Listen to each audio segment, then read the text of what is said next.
Magandang araw po sa inyong lahat mga kababayan at welcome back dito po sa PNR at ito nga mga karibin natin. Ito delikado to, ombudsman na. Lahat na gulat sa balitang ito. Ayan mga kababayan, patungkol po riyan ang ating aalamin at bibigyan ng reaksyon ngayong araw na ito. Pero bago pong lahat mga kababayan, sa mga hindi pa po nakapag-subscribe sa ating munting channel ay pa-subscribe naman po at palike na rin po ng video ito. Ayan mga kababayan, maraming salamat po at eto na nga, simulan na po natin to.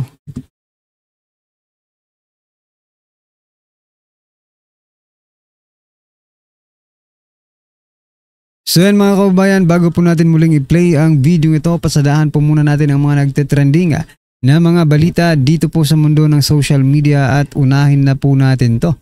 Eto mga kababayan, Senator Amy Marcos, sabi niya po dito, Remulla magiging ombudsman na.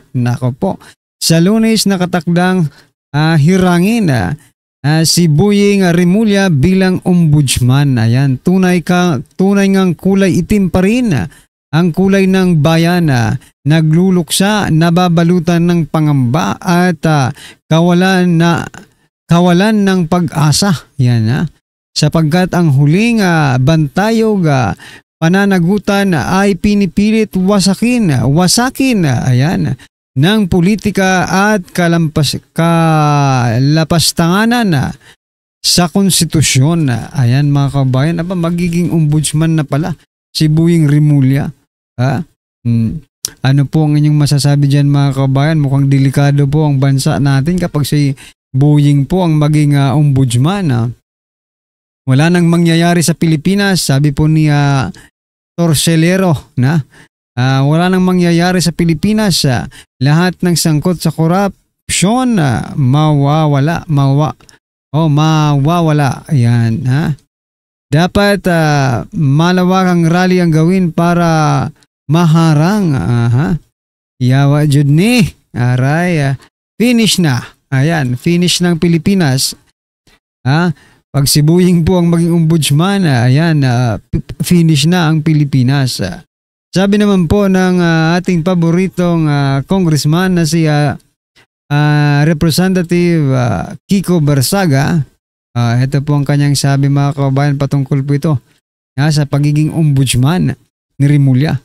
DOJ Remulla's first act as ombudsman must be the first investigation and imprisonment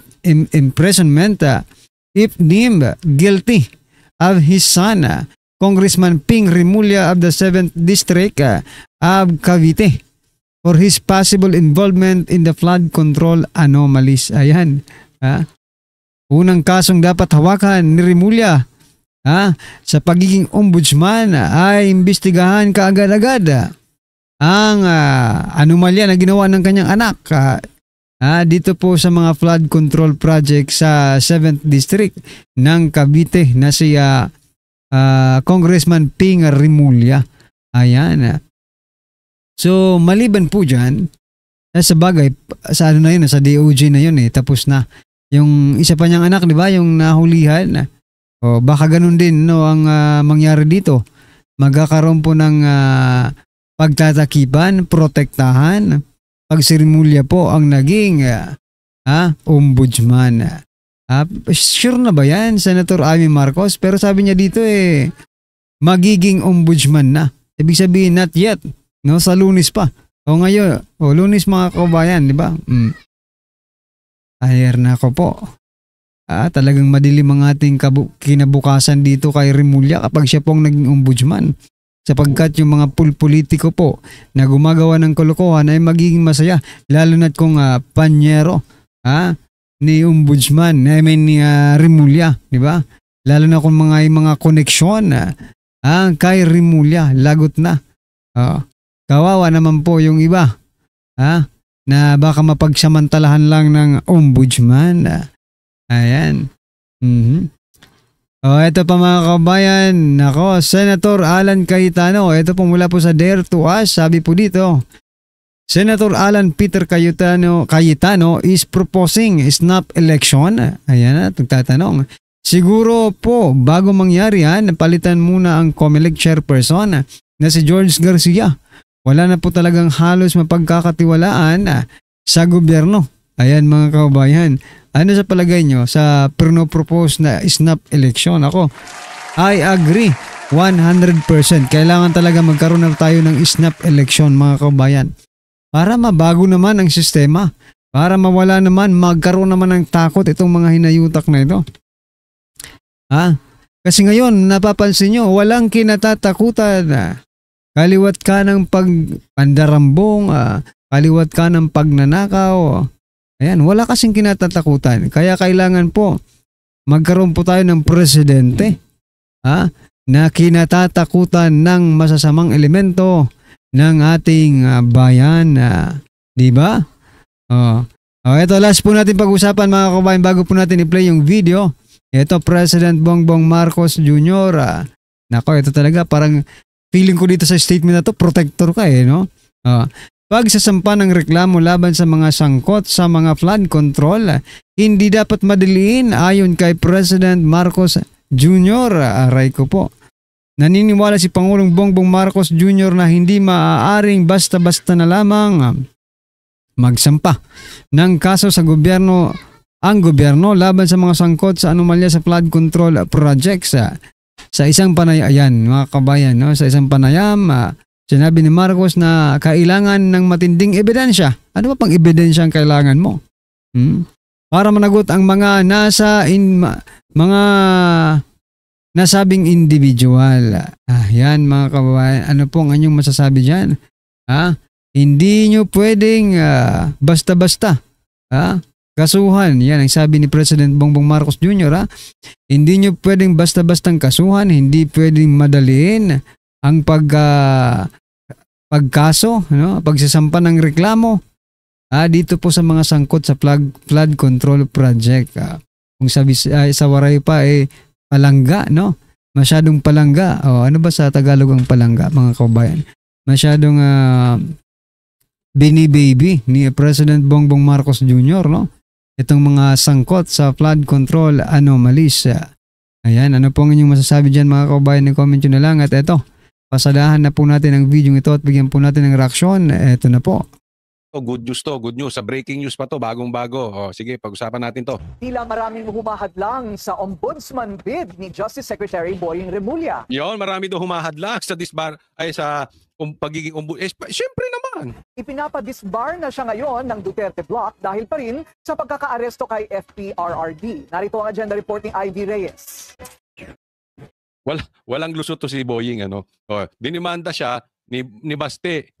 Ngayon parang nagkaroon ng areglo doon no. Ngayon naman pinadidisbar, hindi na siya abogado kasi pag di ka na abogado, paano ka ba naman magiging ombudsman? Di ba? Ay teko muna, balita ito ng bilyonaryo. Binabati ko nga pala kayo, congratulations bilyonaryo. Sino ba may-ari ng bilyonaryo? Hindi kasi ang dami nagtatanong doon sa sa comment section. Pakilagay nyo nga, sino ba ang may-ari ng bilyonaryo channel? Pasok tuloy. Matapos maabsuelto sa ombudsman, muling sinampahan ng kaso ng Duterte Block ang kampo ng gobyerno, kabilang ang tumatakbong ombudsman na si Justice Secretary Jesus Crispin Remulla. Sa pagkakataong ito, disbarment case na ang inihain laban sa kalihim. Ito ako natatakot Una, ito si Attorney Torion, kinukumbinsi ko to na tumakbo sa 2028 bilang senador. Sabi niya, naku, malayo pa sa pangarap ko yan. Hindi ko gusto yan at saka wala akong pera. No? Dahil talaga namang ang daming tinatrabaho nito si Attorney Torion. Magka-message kami nito, nagkakasama kami. May isa pa yung patungkol sa impeachment. Yan, kasama kami noon na petitioner na pinapawalang bisa sa Supreme Court at nagtagumpay naman. Kaya ako naniniwala na napakalaking bagay. Nakikita natin ang galing ng abogado, di ba? Si Marcoleta, andyan si Cayetano. So talaga pagdating sa Legislative Department, lalong-lalo sa Senado, napaka-importante ng galing ng abogado. So kaya ako itutulak ko talaga yan si Jimmy Bondo, Attorney Jimmy, Attorney Torion at saka si Attorney Vic Rodriguez. Pero ito ngayon meron na naman siyang siya naman ang abogado ngayon ng Duterte Block o ni Baste na pinapadisbar bilang abogado naikutan ni Boying kasi yung ombudsman, 'di ba? Dinimanda siya, naikutan ni Boying ombudsman. So siguro malakas siya dun sa ombudsman dahil si Boying gusto maging ombudsman. Ngayon sa Supreme Court na ito, sa korte na po ito, pinadidisbar. So, hindi na siya magiging abogado. Ako, sa totoo lang, ako ang natatakot sa buhay nito si Atty. Torion. Takot ako kasi.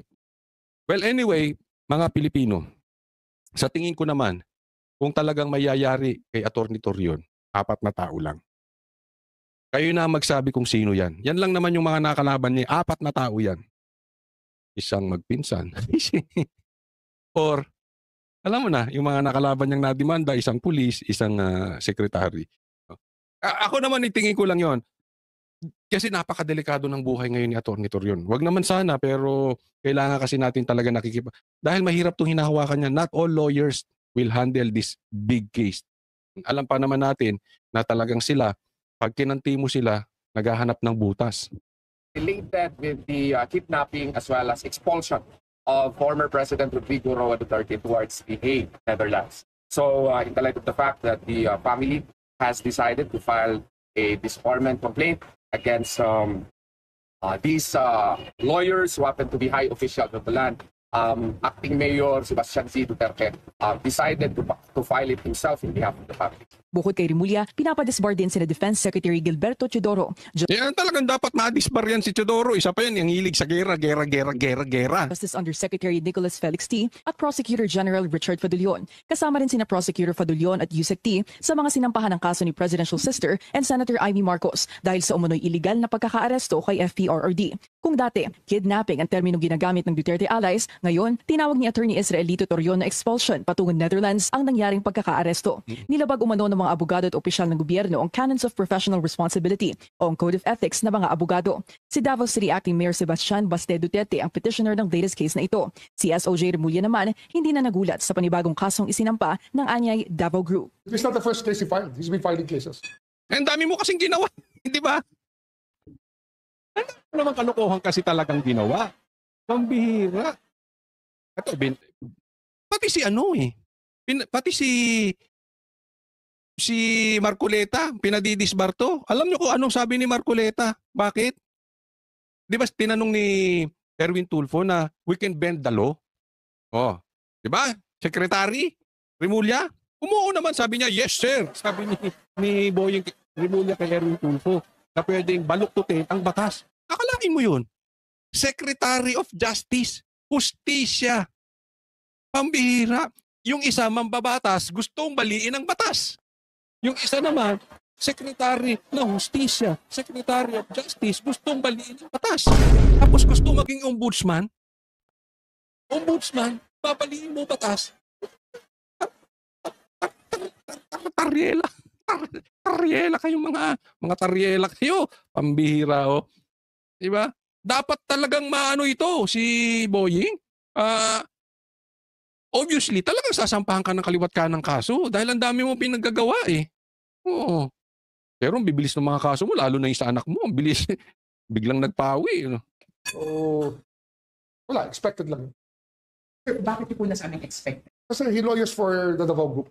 Si Torion, iginiit na Expected na yon. Bakit? He lawyers for the Davao Group. So, ibig sabihin, politika. Hindi. Yung pagiging ombudsman mo, ang pagiging political. Dahil sigurado, pag naging ombudsman to, matatanggal as vice president si Sara. Oo, kakasuhan yan. Kaya kayo ang namumulitika. Diba? Alam mo, kalahati ng problema ng Pilipinas, kunwari wala si BP Sara, hindi nyo pag-iintindihin eh. Ang pag-iintindihin nyo, unahan kayo sa flood control projects dahil andun ang pera. wala itong kinalaman sa ombudsman bid ni Rimulya. Pero Will this block the application? Hopefully. kung pumalyaman ang application ni Rimulya, gagagawan daw ito ng sarili niyang mga aksyon. Ang gusto raw ng Duterte block accountability. Ang administrasyon naman naniniwala ang pagkakaaresto ni FPRRD ay nasa ngalan ng hustisya. Para sa agenda, Nasa ngalan ng hustisya, dinalan nyo sa ICC? Ganyan na ba tayo? Hustisya ba yung pinapag... Si PRRD, inuuwi yung mga kababayan nating may kaso sa ibang bansa, binadala rito. Kayo dinadala nyo sa ibang bansa. Diba? Dapat lang, para sa akin, very dangerous. Isang politiko to. Diba? Politiko to si ano eh. Tapos magiging ombudsman. Ako, napakadelikado nun. Next topic po tayo. Ito, pag-usapan natin yung may nakuryente kay Magalong. Ito, kakapangyari lang ngayong araw na ito. At may gusto niya na talagang ipakulong itong magpinsan. Panurin po natin. Matindi ang banat ni Baguio City Mayor Benjamin Magalong sa nagbitiw na si Congressman Zaldi Co. Bukod dyan, nagpaliwanag din si Magalong kung bakit siya umalis sa Independent Commission for Infrastructure. Nasa frontline ng balitang yan, si Reynel Pawid. Yan ang pinaka-importanting masagot.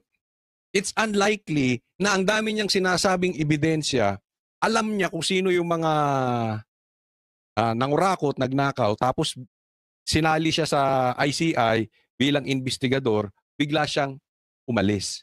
Diba? Yun yung nakakapagtaka. Anong dahilan ni Magalong? Hindi na nagpatumpik-tumpik si Baguio City Mayor Benjamin Magalong nang humarap siya sa Senado. Agad niyang binira ang nagbitiw na kongresistang si Zaldi Co na nasasangkot sa anomalya sa mga flood control project. Hindi raw sapat ang pagre-resign na pinalalabas pa mga kaalyado nito na para bang sakripisyo sa bayan ang pagbibitiw nito. My God. Huh? Nagdakaw ka ng bayan kasi sasabihin mo, ito sa sacrifice on your part? Alam mo, totoo yan eh. Inis na inis ako. Itong si Magalong tsaka si Magalong. Sorry. Si Zaldi Co at tsaka si Tambi. Si Magalong naman, salita ng salitan. Si Magalong. Si Zaldi, sakripisyo daw. Si Tambi naman, wala daw siyang ginawang masama. Pambira, lantarang panloloko tong mga to. Ang lalong nakakainis, itong grupo, itong mga tuta dyan sa kamera ni Tambi. Pinagtatanggol pa. Correct, mga pinagtatanggol pa mga kabayan, tagapagtanggol kasi sila eh. No? Doon yata sila kumikita sa pagtatanggol kaya tambaluslos, no? Ito namang dalawa mga kabayan, todo-todo pa rin sa pagdidinay. Ginagawang bobo. Nako. Bobo, loko-loko, kengot, ano pa ang dapat na itawag sa mga Pilipino. Sa mga ginagawa nila, di ba? Halos halos gawin tayong bulag. Pipi at bingi ng mga ito. Anong akala nila? Hindi natin alam, hindi natin nakikita, naririnig yung mga nangyayari sa ating gobyerno ngayon. Nako po, wag niyo naman pong gawing bano ang mga Pilipino, di ba? Anyway, ano po ang inyong opinion dyan mga kabayan? I-comment nyo na lang po. Yan, maraming salamat po.